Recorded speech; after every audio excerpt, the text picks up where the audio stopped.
Hello YouTube and friends. Now I am here to give you the working code of GatsbyJS, which is of course a bigger version of ReactJS. So if you know ReactJS, you will be able to use this GatsbyJS code.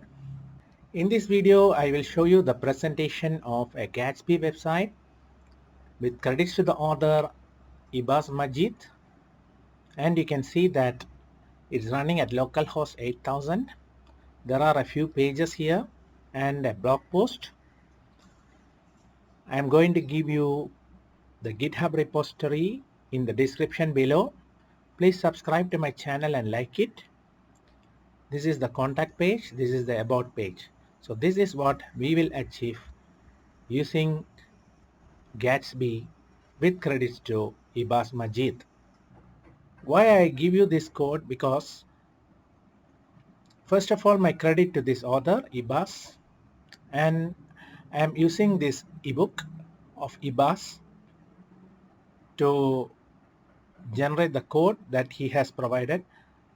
But in some places you will find there are certain errors because of version changes, the latest version changes. So I have upgraded to latest version, and I will provide the GitHub repository for that, and you will be able to pick up the Gatsby code. I'm going to show you the Gatsby code in my VS Code. So here is the Gatsby code. You have components, images, pages, posts, and templates. And even if you are not having the ebook, you will be able to understand the basics of Gatsby using this code. So hopefully this would be benefiting for you, because Gatsby is a very powerful JavaScript framework that incorporates SEO features together with ReactJS.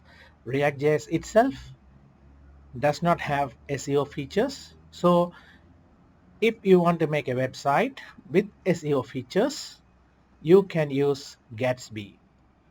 And please look at the official Gatsby repo and documentation for further understanding on this topic. Thank you very much. Hope you enjoy this video. Please subscribe to my channel and like it. Have a good day, and we will meet in another episode of my series. Thank you very much.